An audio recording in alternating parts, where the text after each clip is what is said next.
Alright, what's up guys, it's Chaos here, and today we're going to be talking about Black Ops 3, and we're going to be talking about how, in my opinion, Black Ops 3 is dead. But before we get into that, I must apologize, of course, for the lack of uploads and the lack of streams. Everything will become clear in this video. Simple as. Get that out of the way. So, before we actually get into the whole Black Ops 3 is dead, I want to give you guys a little bit of COD history. Back in the past, between Black Ops 2, Ghost, and Advanced Warfare, the Call of Duty scene was split into 3 different seasons, Season 1, 2, and 3. Very substantial.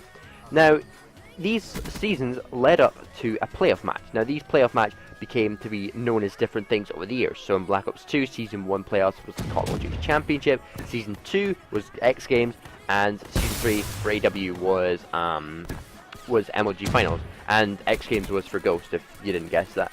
And basically, that was just how things went. You know, after that, after each season, you'd play these playoff matches, and these were the big tournaments. These are the ones that you really had to turn up and to win. Because, of course, in between that, there'd be little LANs, UMGs, for Europe, EGL, Gfinity matches, etc., etc.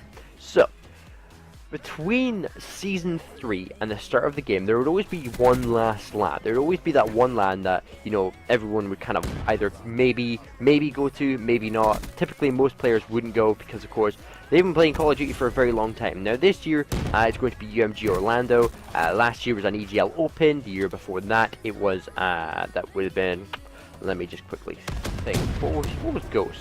I think it was a Gfinity. I think it was G3. And then Black Ops 2 was the DreamHack event. Now, the gap between the final Season 3 playoff to that LAN to the new game was typically split into weeks. Typically it was like 2 or 3 weeks until the next LAN, and then 2 weeks or 3 weeks until the next game.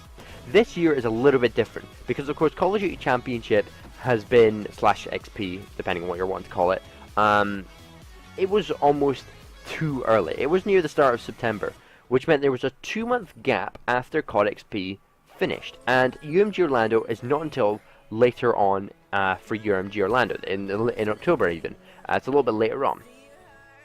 Now the gap is so much larger, because after the final LAN event, people would stop playing the game. Everyone would stop playing, either whoever was competing in the last LAN would play on, but that was just it. You know, the players who stopped playing. That was 4 weeks of enjoying games, enjoying streaming, enjoying content creation, maybe getting a new roster, a new org, etc. But this year has been different because, of course, the 2 months gap. That's 2 months of Black Ops 3 being the term dead in inverted commas. Now, what that basically means is that there's nothing else to play for in the game. Everything is sort of done. The competing side of it is kind of finished. There's only one LAN left, and to be honest, it's just going to be a bunch of pickup teams because no one really cares about it. If they lose UMG Orlando, who cares really? Legit, who cares? Because it's not going to be that fun of event, because of course Black Ops 3 has not been the best year for Call of Duty, especially for the esports scene with the lack of LAN, and of course the CWL. A lot of people not liking the whole CWL rules, some people are not liking the ban and protect, the specialist draft, and to be honest, I have to agree with them. I have to go along with them. I do not like this year of competing. AW wasn't that bad, to be honest. I really enjoyed watching it. I much preferred watching it over I played, but then that was because I couldn't get used to the whole sort of rushing type thing, and that's why I ended up becoming an AR player. But obviously this year has been different because of course I've been on and off AR Anchor, on and off the SMG objective role, which, side note, I'll be making a video about that tomorrow. But yeah, it's basically the 2-month gap has been too big, and it's been too difficult to play a dead game. Because a lot of people don't really understand how difficult it is to play a game that you're tired of, a game that you're sick of, a game that you just don't really care about.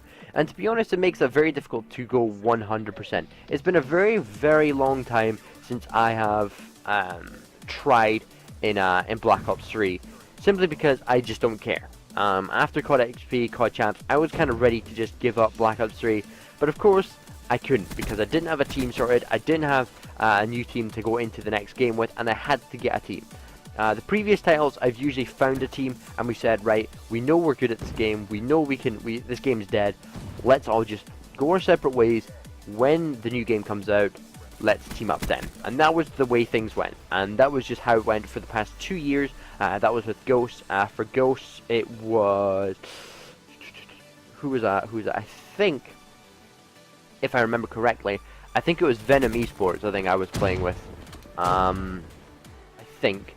And then for AW into Black Ops 3, I think it was Fatality, I think. The big thing, because I know for going into Black Ops 3, I was like on 3 different teams. Don't ask. So yeah, that was basically how the year Call of Duty would go for me at the end of the game. But this year's been different, and it's been very difficult for me to play 100% in this game. Now, with that being said, I am going to try and play. I am going to try and upload daily. I am going to try and stream, but I can't guarantee it. Now, when IW comes out, it's a completely different mindset, and a lot of people will probably, well, not a lot of people, some people will tell you that even if you practice hard in Black Ops 3, you're not necessarily going to be good at IW, and that is 100% correct. You could be the godlike player, you could be the best with the VMP, you could be the best with your MA, etc. You could be the best player in Black Ops 3. But when it comes to IW, it's a different mindset, a different game, a different mechanic. You're playing in a different made game, basically. You're not playing Call of Duty, you're playing Infinite Warfare. If you're playing Call of Duty, then there would be no competition, because all the good players would be good and all the bad players would be bad. But if you look over the years of the scene, the players that were godlike in Ghost were not necessarily here. They're not in the competitive Call of Duty scene. We're not seeing them at the top. We're not seeing them winning games and, you know, consistently putting up the results that we normally used to see. And then some of the teams who have, you know, a lot much higher up in the skill gap, like Opti Gaming, you know, they've consistently found their stride. They've found the ride that they've been successful with. And that's okay, because of course it gives a bit of more competition. It gives more of a strive for people to try and to win the game. But overall, this gap has been a little bit too big for my liking, and I'm really struggling. I'm struggling to compete. I'm struggling to do this, because obviously competing at a high level in Black Ops 3 in a dead game is not fun. And to be honest, when you start to play other games and you start to enjoy it more than competing, like when someone says it's time to scrim and you go, do we have to scrim, do I have to play this game? That's the point where you should be thinking, right, it's time I put this game down. It's time that I take a step back from competing at Call of Duty, because clearly I'm not enjoying it. And that's currently the situation for me. I want to play F1 2016 all day long, but then when people are wanting to scrim, it's like, I don't want to play. And I'll end up having to come off the game because they're like, well, we want to go to LAN. And to be honest, I want to go to LAN. I do. I have the opportunity to do so, and if we grind and we play hard, we'll get to go to LAN. And I don't want to guarantee it, but it's a very good chance that if this team does stick together, then we'll have a very good chance of competing and potentially doing well. But obviously we have to find ourselves an org, we have to find ourselves an opportunity, a gap for us to go into competitive Call of Duty. And overall, I think it's been it's going to be an interesting experience.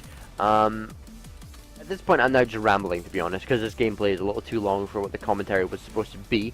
But like I said, I'm going to be uploading another video tomorrow in terms of my my team position, what I'm going to be looking for, what I'm currently playing as, because of course a lot of things have changed in the past. In case you're wondering, I am currently on a different team. I'm no longer teaming with Asa, RIP, by the way. So yeah. I'm just trying to think of things to say. I think I might just end this gameplay here, so hope you guys enjoyed. This was just a domination gameplay of just a pubs match, you know. Pubs are easy. Pubs are too easy, and it's easy to get gameplays. So thank you very much for watching. My name is Chaos, and I'll see you all in the next video. Goodbye, everyone.